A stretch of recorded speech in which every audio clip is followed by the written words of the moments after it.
Hi, I'm Cynthia Schiller. Please like and subscribe. I just had a really good question come through. So if you guys have any questions, let me know them. I'll either answer or make a video for you. This one was if they have a good friend who hangs out with toxic people, should they get rid of the good friend? So we know with our narcissists that they can be toxic, that can infiltrate our lives, our relationships with other people. It's like an infection that just festers and grows.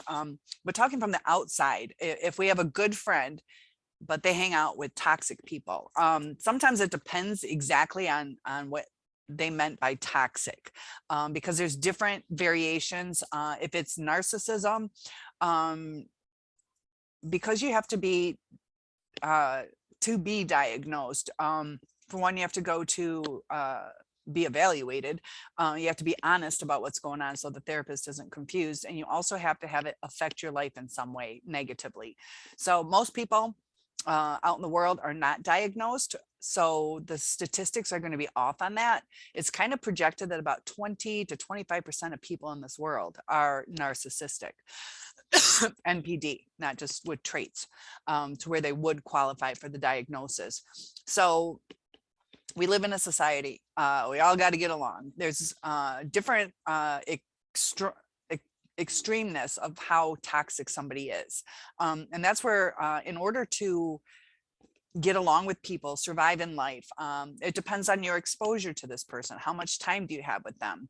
I'm kind of in that situation as well, where I do have a good friend.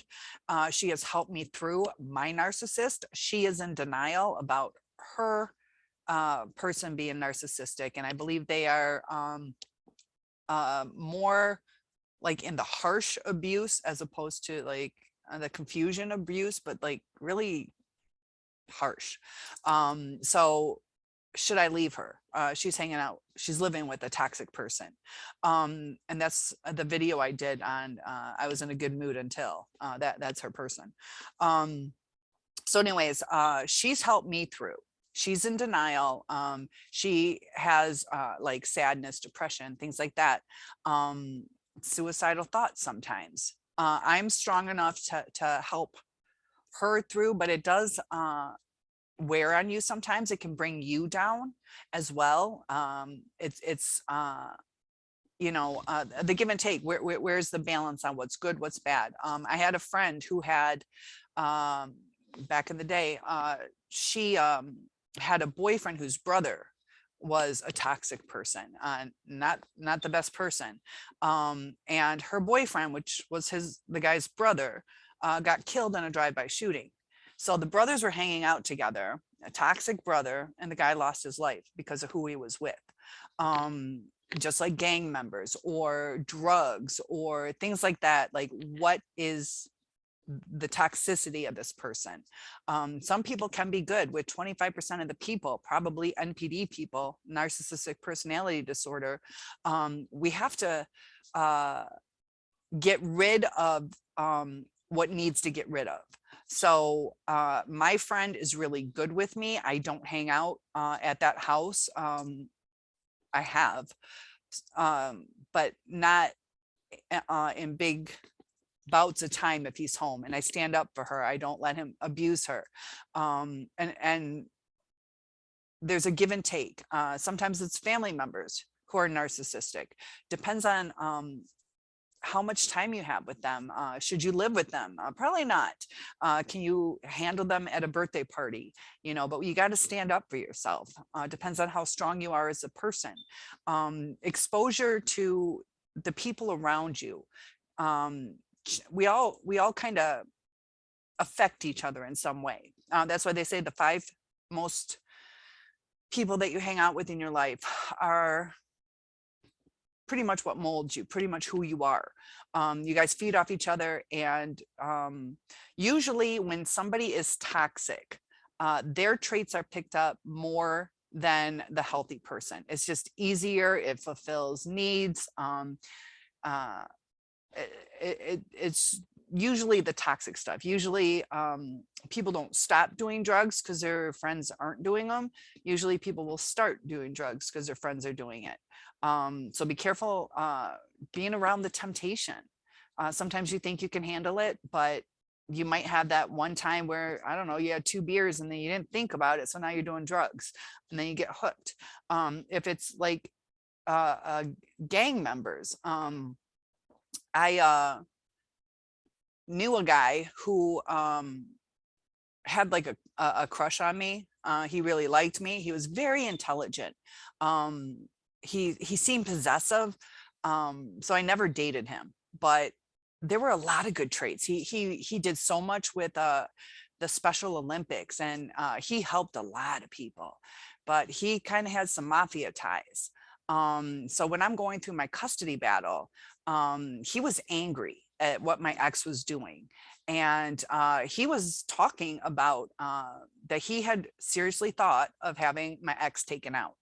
And I was like, you cannot do that. You can, like, no matter how mad I was, no matter how much I wanted to win the custody battle, I just kept thinking of my daughter, not even to get back with my ex, but my daughter. You cannot take her dad away, because he had some poor traits, but that was her dad, and he still did quite a bit of good stuff for her. So they're by association, sometimes they think they're helping you. They can destroy your life. That would have been terrible in my heart. Like what I would have felt that my ex was killed, my daughter's without a father because of somebody who thought they were trying to help me, which is exactly not what I wanted. So the people we know in life, we don't always know how toxic they are. We don't always know their backgrounds. So when you have somebody good in your life, everybody's going to probably have somebody toxic in their life. Just depends on how much it infiltrates you, how much of at risk that other person is with taking on bad habits and how they portrayed onto you, how much of your time is going to be consumed in a negative way, whether you're always coddling and talking about depressing things where they're wearing on your energy. You know, you try to help your friend and they're not listening. You know, she's helping me, but she won't take her own advice. She's doing all of the little excuses that we like to do. And I get it. I know where she's at. But yeah, I had better excuses, but I still know he was a narcissist.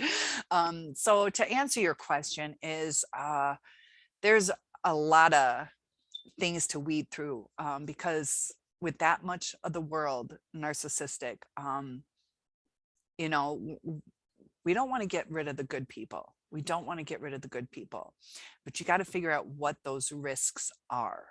How much it could affect your life. So if it is something like dangerous, I had another friend who she was in a terrible relationship. And he nearly beat her to death. Like he was up on murder charges. I think he's in jail right now for it. She was kind. She was so kind-hearted. She latched on to me. She was from a bad background. She kind of saw me as mom. So she just kind of needed a mother figure because I am pretty sweet and, you know, giving, and I just kind of helped her through. So anyways, they broke up. She's kind of in hiding now. And I had moved down to Tennessee.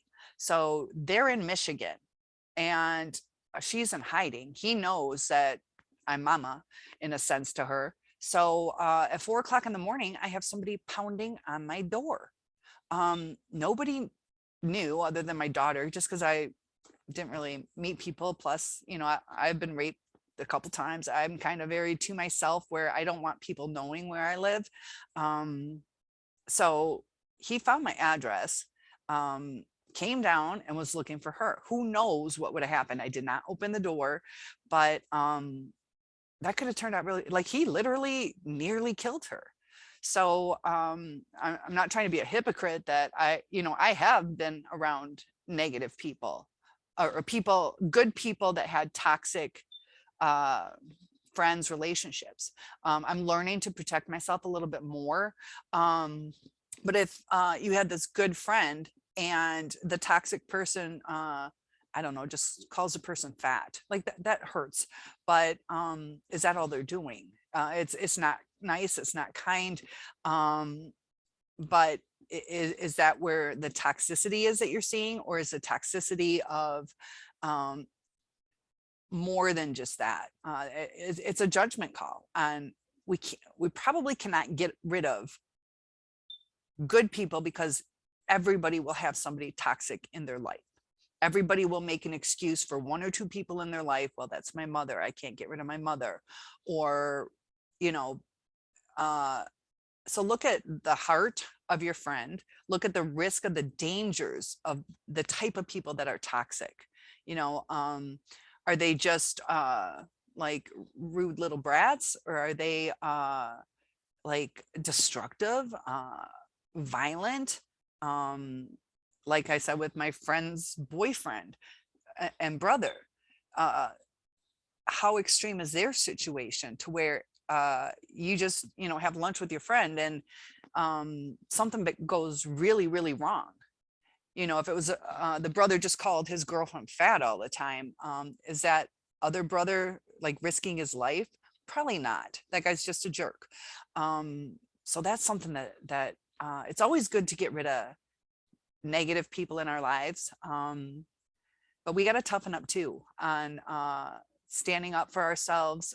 But if your friend is being good to you and the risks are not that hard, extreme, but always be aware that people will usually pick up more negative traits than the good traits. So it like festers inside. They kind of let their guard down and do things that they wouldn't normally do. If we all got in a van right now, and I'm, let's say, the negative person, I might bring us to this, I don't know, after party that's dangerous, drugs, I don't know, murderers, whatever you want to say, just a toxic situation. And you're like, oh, I thought we were just kind of going for a ride. And you end up in these situations sometimes. You can also be guilty by association. If you hang out, you can get in trouble being in a drug house just because you're there. A prostitution, if you're there, sometimes it catches you up in bad situations sometimes. So it depends on your exposure to the external party. I want to hang out with that external party. See how dangerous it is to stay with your good friend. Because even though she is my best friend, she is in a toxic relationship, but she would go above and beyond for me too. And sometimes we want to protect ourselves, but we also worry because we're empathetic. Like, she gets suicidal sometimes. Do you just up and leave your friend because it's a bad situation? Do you help them through? She's probably not going to leave them, and you can't always save the world. So that was an excellent question. There's lots of pros and cons to it. So look at the heart of the person that you're talking about. Look at your risk, and look at how much it's changing your life, and just be aware of the risks. Sometimes they can get infected with the toxicities. So thank you for your question. That was a great question. Anybody else want to comment below on how you would handle it? Because so much of this world is narcissistic. Everybody, it's like that tree, how it just branches and branches and branches out. There's always going to be toxic people in good people's lives. So surround yourself with the best of the best, and just always be cautious. So I hope that helped. That was a great question. Thank you. I'll see you in the next video.